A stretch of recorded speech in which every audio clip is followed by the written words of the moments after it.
राजस्थान लोक सेवा आयोग द्वारा करवाई गई 2 बड़ी भर्ती परीक्षाओं को लेकर बड़ी खबर सामने आ रही है। दरअसल आयोग ने इन दोनों परीक्षाओं को लेकर के आंसर की जारी कर दी है। हालांकि आंसर की जारी करने को लेकर भी सवाल खड़े हुए कि इतना समय कैसे लगा, लेकिन आंसर की जारी करने के बाद अब आयोग ने अभ्यर्थियों को जो है वो 3 दिन का समय दिया था, जो समय 2 मई से शुरू हो चुका है और 4 मई को रात को 12 बजे समाप्त होने वाला है। दरअसल आंसर की जारी करने के बाद अब आपत्ति दर्ज करवाने का समय है, तो आपत्ति दर्ज करवाने के लिए आयोग ने अभ्यर्थियों को समय दिया है 2 मई से लेकर के 4 मई तक रात को 12 बजे तक। अब देखिए, राजस्थान लोक सेवा आयोग द्वारा करवाई गई पशु चिकित्सा अधिकारी भर्ती परीक्षा और सहायक कृषि अभियंता भर्ती परीक्षा की मॉडल आंसर की आयोग की वेबसाइट पर जारी कर दी है। आपने चेक भी कर लिया होगा। अब यह जारी करने के बाद दूसरे नंबर पर आता है आपत्तियों का काम। तो अब इस संबंध में विस्तृत जो आंसर की है वो आयोग की वेबसाइट पर अपलोड कर दी गई है।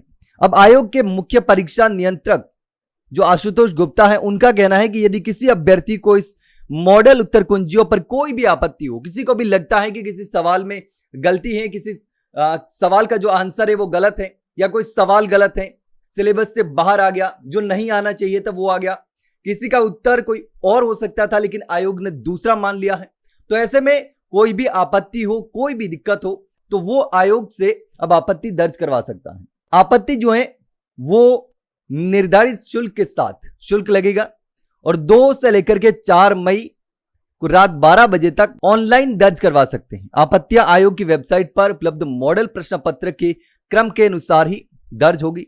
अब देखिए, प्रमाण पत्र के साथ आपत्ति दर्ज करवानी होगी, ऐसे कोई भी आपत्ति स्वीकार नहीं की जाएगी। तो परीक्षा के मॉडल प्रश्न पत्र आयोग की वेबसाइट पर उपलब्ध है और आपत्ति जो है वो स्टैंडर्ड ऑथेंटिक पुस्तकों के प्रमाण सहित ऑनलाइन ही दर्ज होगी और जो भी प्रमाण पत्र है वो संलग्न नहीं होने की स्थिति में आपत्तियों पर कोई विचार नहीं किया जाएगा। यानी आपको साथ में प्रूफ लगाना होगा, बिना प्रूफ के कोई भी आपत्ति जो है वो स्वीकार नहीं की जाएगी। और इसके साथ ही परीक्षा में सम्मिलित अभ्यर्थी, जिन अभ्यर्थियों ने परीक्षा दी है वही अभ्यर्थी आपत्ति दर्ज करवा सकता है। इसके अलावा कोई भी आपत्ति दर्ज नहीं करवा सकता। अगर करवाता है तो उस पर कोई विचार नहीं किया जाएगा। अब आपत्ति दर्ज करवाने के लिए आपको क्या करना होगा? आपत्ति दर्ज करवाने के लिए वेबसाइट पर जब आपत्ति दर्ज करवाएंगे तो 100 रुपए का सेवा शुल्क जो है वो लगेगा। तो सेवा शुल्क 100 रुपए निर्धारित किया गया है।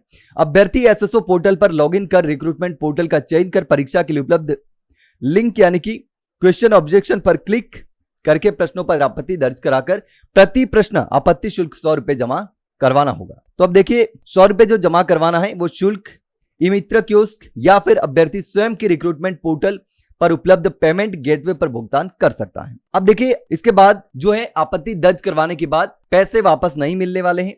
इसके साथ ही आपको बता दें कि बिना पैसे जमा करवाए कोई भी आपत्ति स्वीकार नहीं की जाएगी और आपत्तियां जो है वो सिर्फ ऑनलाइन ही स्वीकार की जाएगी। किसी अन्य माध्यम से भेजी गई आपत्ति स्वीकार नहीं की जाएगी और आपत्तियां केवल एक बार ही ली जाएगी, बार बार आपत्ति नहीं ली जाएगी। और ऑनलाइन आपत्तियों का जो लिंक है वो 2 मई से लेकर के 4 मई तक रात 12 बजे तक उपलब्ध होगा। उसके बाद निष्क्रिय हो जाएगा, यानी कि उसके बाद में आप कोई भी आपत्ति दर्ज नहीं करवा सकते। तो अगर आपने भी इन दोनों में से कोई भी परीक्षा दी है और आपत्ति दर्ज करवाना चाहते हैं तो 2 मई से लेकर के 4 मई तक रात 12 बजे तक आपत्ति दर्ज करवा सकते हैं 100 रुपए शुल्क के साथ में। इसके अलावा अगर आपका कोई सवाल हो तो कमेंट सेक्शन में कमेंट करके जरूर बताना। वहीं अगर जानकारी अच्छी लगी हो तो वीडियो को लाइक और शेयर जरूर करें और चैनल को सब्सक्राइब करना ना भूलें। फिलहाल के लिए इतना ही, जल्द मिलते हैं एक नई जानकारी के साथ, तब तक के लिए नमस्कार।